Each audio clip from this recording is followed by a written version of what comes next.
Hey guys, so today I thought I'd make another tips for collecting militaria video. I've done several already. This is actually going to be my sixth. And if you haven't already, I really appreciate, if you had time, if you'd go take a look at those videos. I've made them over the past 3 years or so, but just some kind of tips and ideas and everything, and ways maybe it could help you guys out in your collecting and everything. And I give a lot of good information and just different things and practices that I do that have helped me along the way in this collecting journey and everything. And I just kind of jotted down some more things that kind of came to mind. I think maybe a couple of these I've kind of touched on in another video or so, but I want to kind of go over them again, and some of them I haven't talked about at all. But I've actually got a playlist called Informative Videos. It's got the tips for collecting, how to this and how to that and everything else when it comes to helmet liners and field jackets and different things. So if you get a chance, check out that playlist and everything, and hopefully you'll get some really good information to help you guys out. But I'm going to go ahead and get into this. And one tip I wanted to tell you, so we know that, a lot of times we'll get, whether it's, gear or uniforms, jackets, or whatever, and a lot of times it's hard to read the writing on it because it's just so faded from over time. The lettering or the stencils or the ink or whatever has started to fade. And like I said, it could be a jacket, a gear, a duffel bag, whatever. But one thing that I've started doing, and I have been doing actually, that helps me, like, if I'm all about dates. I'm like OCD about numbers and everything. Like, I want to know, right? And so what I'll do is I'll take my my phone. I do have a camera, and turn the flash on and take a picture on that item, whatever it is, where the date is or information or manufacturer's information. Take a picture with your flash on your camera or your phone. You might have to do it 2-3 different times, and you'll be surprised how that flash will reveal what you're trying to make out. Like, I had a canteen cover the other day. I couldn't make out if it was 1943 or 1945 because it was so gone, basically. So I played around with my camera and the flash, and it was 1945, plain as day. So play around with that, and maybe that'll help you. If you want to know manufacturer or whatever else, definitely try the flash on your camera, and hopefully that helps you out. Another thing I've talked about kind of in other videos before is, make you a contact list. As far as things you're looking for, I'm always on, different media outlets and stuff, putting my information out there as far as what I'm looking for. And I do that fairly often. And, keep in contact with people that maybe say they have stuff or you've already purchased stuff from them. And, from time to time, check in with them and say, hey, I'm that guy that I bought such and such from you, and or I'm interested in this, and they might have come across other things since that first interaction with you. So keep a list, whether it's on your phone or notepad or whatever. Such and such I bought a helmet from, or such and such had gun or whatever else, and check in with those people and just remind them of what you're looking for. Another thing, I've mentioned this in other videos as well. This is what I do, and this has helped me out tremendously. So, say I'm going up to a yard sale or an estate sale or whatever else. So, I don't just ask people like, hey, do you have old military stuff? Like, don't just ask them that. Don't stop with that question. You got to add some stuff to it to go ahead and get their mind thinking. So, here's what I do. Like I said, yard sale, estate sale, flea market, whatever. I'll go up to them, hey, do y'all have anything old military, like helmets or uniforms or guns or bayonets? Go ahead and name 4, 5, or 6 things, because that'll get their mind working, right? If you just say, hey, do you have anything old military or military, their mind could go in all different directions, and they won't be able to focus on maybe a particular item that they do have or something. So if you say, hey, do you have anything old military, like helmets or guns or uniforms, bayonets, canteens, then they can be like, hey, you know what? I do. I got my great uncle's World War I uniform up in the attic. Or, hey, you know what? My dad's helmet is out there in the garage. Or, hey, I've got my whatever, my distant cousin's medals and ribbons over here in a shadow box. You know, if you give them specifics to focus on, once they start thinking or remembering what they do have, then you can maybe go ahead and feed them some more. You know, like, you know, I don't just collect helmets or guns or uniforms. You know, I even like, you know, old ammo, or I like, you know, combat boots, or I like swords. You know, then you can little by little feed them more information, and maybe they'll dig deeper in their mind and in their home or attic or whatever else, basement, and can come up with some really cool stuff for you. So just think about that. Don't just say military stuff. Give them specifics to get their mind rolling, right? Another thing I would say is, I've come across people over the years commenting on my videos, and I've seen comments on other videos.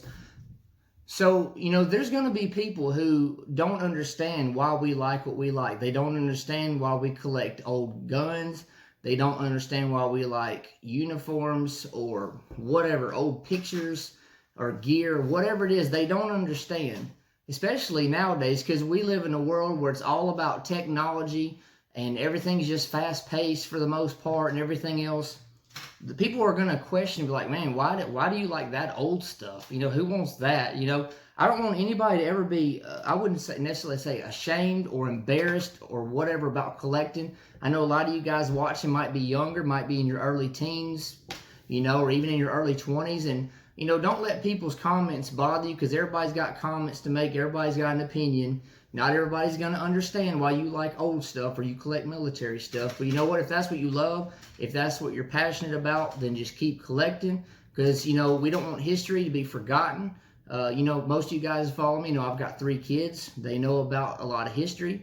Not necessarily just military stuff. But, you know, it's very important. Especially nowadays, the world we live in. It's very important. So just think about that. Keep on collecting. Remember to have fun and enjoy while you collect. Don't let it become frustrating or a chore or get to be boring. Sometimes you might have to take breaks from collecting or going to antique stores or sales or whatever else, and just enjoy what you already have. Move stuff around in your room or whatever else and enjoy it. But another thing I want to say is, you know, when you're handling items in your collection, sometimes when you buy an item, it might already be kind of delicate, whether it's a helmet liner with delicate webbing on the inside or whatever it may be. So, you know, some of my stuff, if it's in pretty good shape, I might move it from time to time. But if I got something that's already pretty delicate and brittle or whatever you want to call it, then I don't handle it too much, because it could just start falling apart. You know what I mean? So just be very careful when you touch certain things and move certain things. All that moving around and everything else. You think a lot of the stuff we collect, a lot of stuff I collect is over 70 years old, 80 years old, 100 years old. You know what I mean? So it's already amazing that it's still around after all those years. But I just try not to handle stuff too much that I wouldn't want to further damage, I guess you could say, or mess up. Another thing I would say is, when it comes to your firearms and stuff, you know, honestly, guys, I haven't been shooting in a year and a half. This month makes a year and a half since I've been able to get out there and shoot. You know, a lot of work going on. We know it's been a crazy year. Just haven't had time and everything else. But from time to time, I will get my guns out. Maybe not all the same day, but maybe over a 2-3 day period, and I'll just inspect them. You know, I might even, you know, go ahead and clean them. Even though I haven't shot them, just clean them again, just to handle them and enjoy them, right? And also inspect them and look for rust and other things that aren't good, right? So just think about that. You know, from time to time, check your weapons. Make sure they got plenty of oil in them, or they're greased or whatever else. Look out for any rust or any other problems that are starting to come on to the scene. And just be aware of that. Another thing I would say is, you know, when it comes to like bayonets and swords, you know, sometimes, you know, the bayonet can be hard to get back in the scabbard, or the sword in the scabbard or sheath or whatever, right? So what I do is I'll take some light oil, like some Remington oil, and I'll put it on the blade, which I do just for my bayonets anyways. You know, it's not damaging them or anything, it's lubricating them, because sometimes they can get so wedged from just crud inside of the scabbard, or just the edge of the blade or whatever else, and it just gets so stuck and hard to, you know, slide in. So I would get you some light gun oil or Remington oil and lubricate the blade. You might even squirt some down inside the scabbard slot, you know, and that should break it up, any crud in there, and help it to where, you know, if you do take it out to show a friend or put on your rifle or display a different way, you won't have so much problem, you know, with that. So just think about that. Another thing I got is, I know you guys that watch my videos, y'all know I do paint removal videos. I'll do it on helmet liners or helmets, right? But, you know, I be careful about the items I choose that I want to do something like that on. You know, we got to be really careful when we want to maybe alter or change or modify something, which, you know, I'm all about original condition. Now, you know, again, I know some of you guys might say, well, he removes paint off of helmets. Yeah, well, a lot of the helmets have been painted 4, 5, 6 times. You know, if it was original paint, you know, I wouldn't mess with it. But you know, those of you that watch my videos, y'all seen I've uncovered some really awesome stuff under the paint that would have never been known. But when it comes to, you know, even like rifles, I can't stand sporterized rifles. That's nothing against any of you guys that do that stuff. I just don't like it myself. I like original configuration as much as possible on rifles, on helmets, you know, even, you know, I see people, you know, alter uniforms. They'll take patches off or ribbons and they'll put this and that on there. You know, that's just not me. I'm not judging any of you guys that might do that, but I don't do that kind of stuff. But I would just say be very careful when you want to alter something or change it, because you don't want to go too far where if you don't like what you've done and you want to put it back like it was, then you can't, because it's damaged or it's ruined or it's forever modified or changed or whatever else. So just be very careful. Sometimes we can just have these great ideas right off the bat, but we need to think more, you know, because we don't want to do something that could ruin the value of something. I see that a lot on, you know, pictures on Facebook or videos on YouTube. You know, I know a lot of us, especially on Facebook and social media, you know, if we're in a lot of the collecting groups, we've seen a lot of stuff over the years that made us cringe, you know, and so just be very mindful and careful of that. But I think that's really about all I got for today. I normally try to give out, you know, maybe 8 to 10 little tips. But like I said, if you haven't already, please check out my other tips videos. There's 5 more of them. And I believe you'll really get a lot out of them. And like I said, that playlist is called Informative Videos. And I think there's maybe around 20 videos or so on there, 18, 20, whatever it is. I want to add more to that. A lot of those videos are me giving like really detailed information about certain categories, whether it's canteens or ammo boxes or helmets or helmet liners or whatever. Now, I'm not perfect, and you know, sometimes I might misspeak or about something, but for the most part, you know, I'm pretty on point with things. I'm not perfect at all. I'm not trying to say I'm better than anybody else, because there's always more to learn. And you know, I've had people correct me on stuff, and that's fine. You know, I'm all about reading comments, even if people don't always agree with me.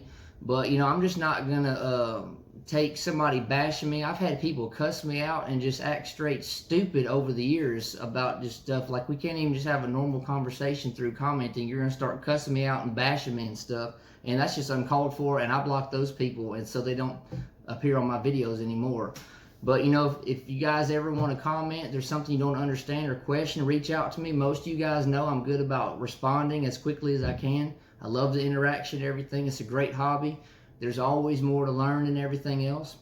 And so I'm going to go ahead and wrap this video up. But thank you guys so much for all you do. If you haven't already, follow me on Instagram. I've got a Facebook page. I'm on Twitter. Now, when it comes to Twitter, you know, honestly, I'm not that active on there. I'd like to be more active, but there's just so many different things going on in the world nowadays, and just life, you know, it can be busy and everything else. So I'm not real active on Twitter, but if you want to follow me, that'd be great. Instagram, Facebook would be awesome. I got my own Facebook page, JohnBoy09. And if you will, it's kind of random, but my wife, she just started a new Instagram page, and it's Photographic Apparatus. She's a collector of camera and photography. She likes the really old cameras, the old pocket cameras. You know, they fold in and out and everything. So if you guys will, if you think about it, if you're on Instagram, check out my wife's camera page. She's just getting started. She's going to keep making more, you know, pictures and stuff to put on there. It's called Photographic Apparatus. So please check that out. And please like this video and share this video. And if you haven't already, please subscribe. I would love to have you as a subscriber. And I pray that all of you are doing well. And God bless all of you. And I look forward to making another video soon. So thank you.